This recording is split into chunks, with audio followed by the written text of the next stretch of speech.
And today, Bwala joins me as well, as always, to bring us up to speed with what people have been saying. Yes, hello again, Jeffrey. And that match featured prominently in the talking points for today.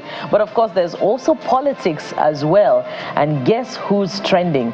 The newly appointed special advisor to the president on media and communications. Our very dear friend, Mr. Daniel Bwala, is trending this morning. But we'll get to Mr. Bwala in a short while. There's something that is just as important, maybe even more important. And that is this story about one-bedroom apartments under the Renewed Hope Estates Initiative, that I believe is a housing scheme under provided for by the federal government, will cost about 9 million naira. And Nigerians have begun talking about that, the cost implication, particularly for a cross-section of Nigerian workers, some of whom on the lower cadre are earning just 70,000 naira as minimum wage, in line with the new Minimum Wage Act. So who's the first user this morning? Jeffrey, it's Udo. Udo says, let's break it down. Udo, thank you, Jeffrey. Let's break it down. With a 70K minimum wage, a civil servant would need to save their entire salary for 10 years and 8 months. No eating, no transport, no life, just to afford one bedroom. Okay. You had to take that in, right? Life issues, interesting name, by the way. We don't need this kind of initiative because I know very well that those who actually need it won't have the privilege of getting it. And Ijoma also says, has a very brief comment. Ijoma says, that is too expensive for an apartment in an undeveloped area.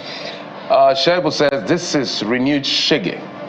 Few years back in this house are called low-cost housing to alleviate the poor who are not able to strive with the rich in the society. But that narration or narrative, I guess, has changed. It is now the government of the rich for the rich when they are ready. When we are ready, okay, I guess you are trying to call for something. I don't know what it is.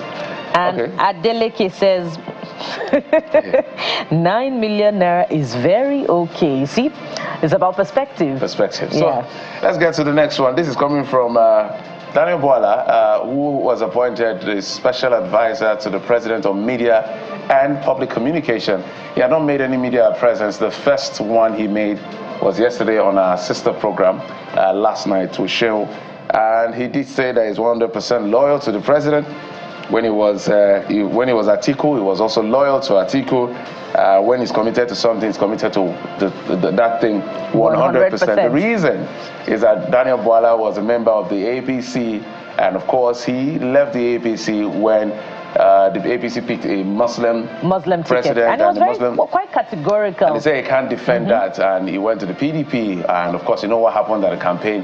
And then after the campaign, the election came and went, and the PDP lost, and somehow he's back to the APC. So that's why people are getting all of this reaction. So, but let's find out what you're saying. Mogali says, politics is a career.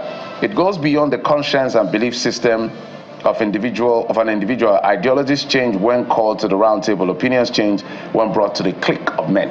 And especially when, rewards must exchange hands when, ideologies change. So, we know what's happening. We're going to get Bwala to have that conversation. And we've seen the result, of the shift in loyalties. Sadiq said, the man is good for the job. Forget about what he said when he was in the opposition. Okay, I remember on a platform I did an interview with him, and I don't know, he mentioned that even if you give Bola Tinubu 30 years, he will not be able to solve Nigeria's problems. People just went to pull out that conversation. All right, so Bwala, we told you they are going to come for you, now they are coming for you. Rahman says, is it ever possible to believe these ones? When they see and know the truth, yet chose to turn the other side just because they are benefiting from the government of the day. Posterity will judge them eventually. Politics, quite a lot. And there's more from Muhammad, right? Muhammad said, I like Daniel Bwala. He's fit for this job given to him by Mr. President. Fact is that, I believe that's what he was trying to say, he avoided the question, which was very good and excellent. For me, when we meet, we'll have that conversation. But I also saw a video, because we couldn't get a video, on Nokpasa. I've also interviewed Onokpasa. Onokpasa was literally livid with the president because Onokpasa and people like Fani Kayode, Kemi, what's the aviation minister's name? Festus Kayamo and all of the media team, all of those guys. So he was really angry. Onokosa was angry that this is Bwala that was against you, called you, we defended you.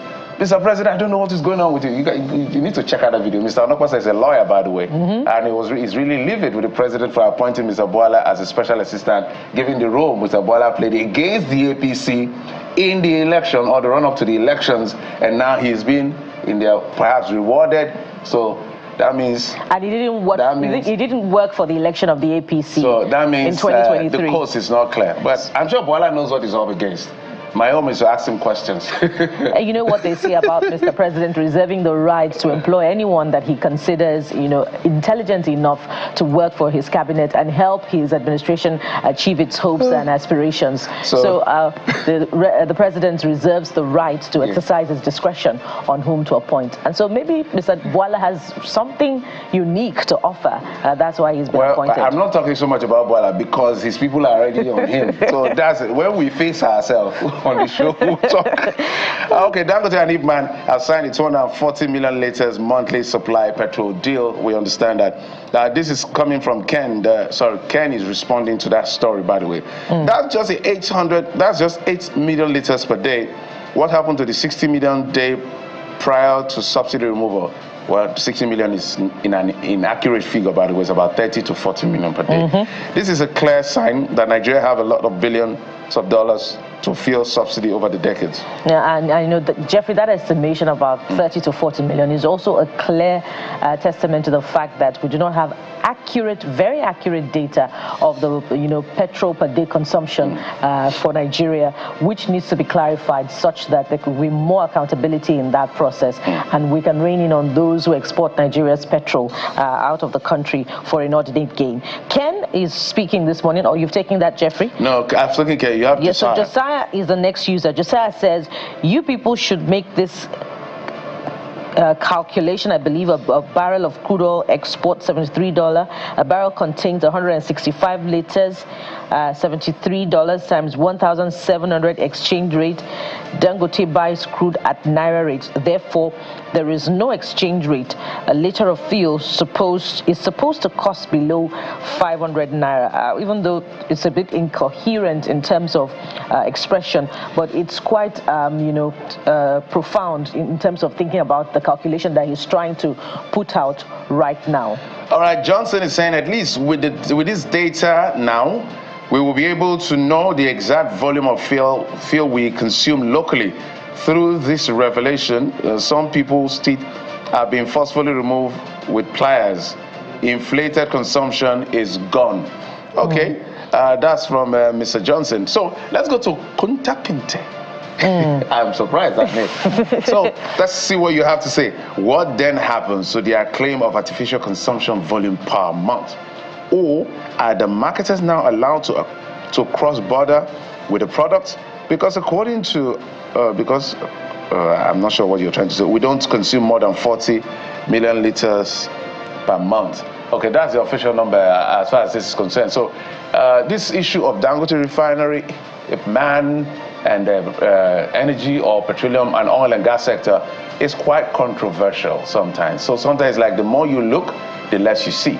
I feel that these guys sometimes they just want us to be further confused so that we'll not ask more questions. But as much as we don't have clarity, we'll continue to ask those questions. One of the reasons, Bwala, one of the set of people I'm looking forward to having a conversation with is NMDPR, because there are allegations to the fact that they don't have a testing. I'm not sure what it's called now. Permit my lack of knowledge of that particular one.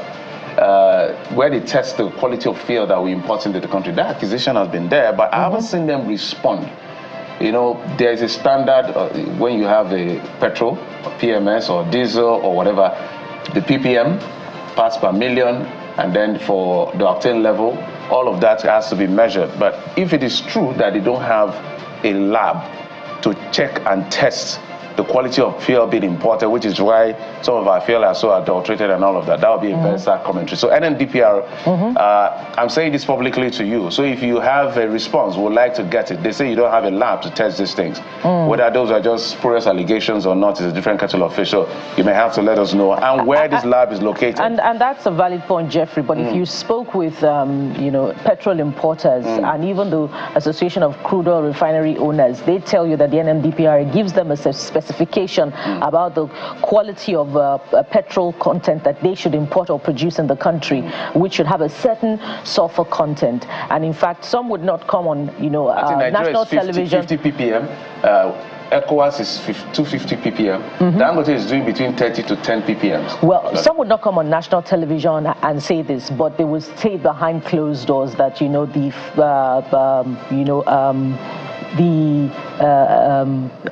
what Dangote has put out, as telling importers that they are not importing quality petroleum products into the country that is adulterated is not exactly the situation. That they get standard requirements from NMDPRA, and what they're importing is also standard and is safe for vehicles. So this is my question. That is a politics. There's a question. This is the quality of fuel. Every country has their standard. Every region has their standard. You have those standards. You can import from anywhere you want to import. When you come, do they now test that it meets that standard? That's what I'm trying to ask. Do they do random tests? Do they have a lab somewhere, NNDPR? I'll be surprised if they don't. I don't want to believe they don't. So this is me just saying, this is the report we're getting from some people saying you don't. I think they've even put it out on whatever. And anyway, we should ask the question also of, our refineries that have been working in the country prior to them going comatose, that had been working prior to them, going comatose. Did they have that standard testing laboratory, to test for petroleum products, such that, we can attest to the quality of the products that we have? So it's a good point. So at the end of the day, something that we should cover in subsequent conversations. Yes. Yeah. At the end of the day, this is what we're saying. The more transparent you are, we know there are several factors, including factors beyond Nigeria, that plays out in this sector. The more transparent you are in the oil and gas sector, I'm calling out the minister, the NMDPR, the NUPRC, the NMPCL, that I've called out several times. The more transparent you are, the more you get Nigeria's support. This time we'll ask questions that we're not supposed to be asking. Is not putting you in good light. So when we ask this question, please respond so that we can also help amplify that information for you. All right. Nigeria versus Rwanda is the last one we're taking on this particular one, where we lost for the records, but we qualified. Rwanda did not qualify. So I like that. You prepared them anyway. the gentle says, that match no be match.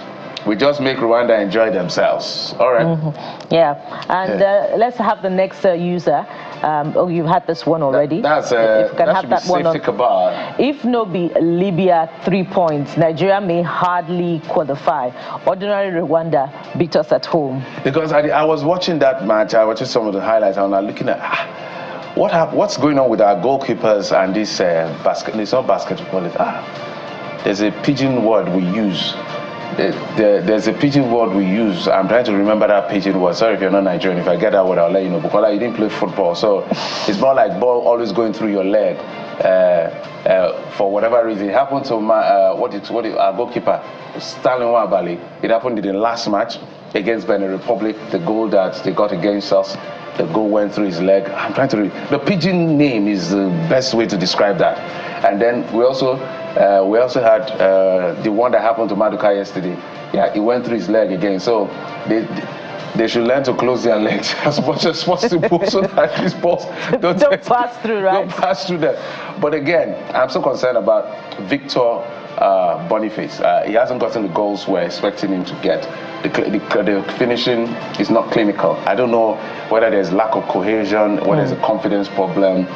I really don't know what it is, but at the end of the day, we just need to keep encouraging him because in his club side, he does pretty well. But let's continue what you have been saying on X. Speaking of which, Read One says, despite the Super Eagles' star-studded lineup, the team lacked cohesion, discipline, and a clear game plan.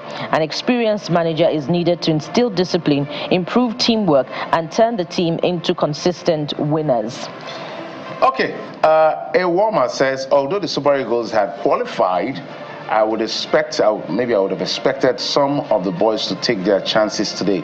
The disappointed Nigerians. So, yeah, I agree with this guy, because what the coach actually did was, okay, you've not been featuring in matches, you've been at the bench because the other guys have been doing well, so there's no need to fix it if it's not broken. But there's nothing at stake here besides pride. So show yourself. And I don't think some of them came to the party as far as showing yourself is concerned. But Jeffrey, the point is that pride is just as important as qualifying for the AFCON Cup. You said they're playing just for pride. There's nothing at stake except pride. So I'm saying that pride is just as important. Defending the name of the Super Eagles is just as important as qualifying for the AFCON Nations Cup. So I believe that they should have given it all of their best, such that they put it on record that they won the match against Rwanda. Even I recall. The Libyans beat the Rwandans, right? Yeah. So it was a huge disappointment. I don't think we've ever lost to Rwanda. I think I continue to say that, but I don't think, to the best of my record, I don't think we've ever lost to Rwanda. But it's what it is. It has happened. Now they have that, that pride against us. They have that record against us. Neye says we need to do better. As much as we've already qualified, we should show passion to any game, because this game was just meh.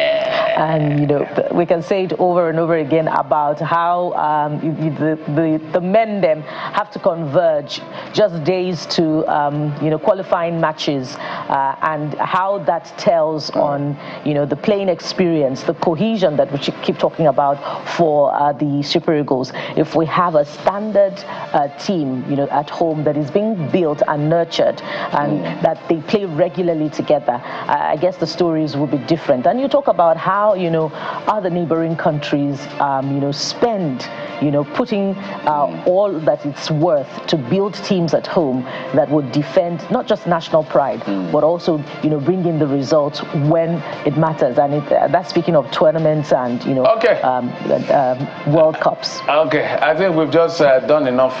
We've done Austin Okonakman, Cecilia Omorogbe, and Yemi's job for them to say, so they'll have to give us part of their salary. But take a quick break. When we come back, we'll begin that conversation about the different issues concerning issues of national interest that we have on offer today on the program. Join us again.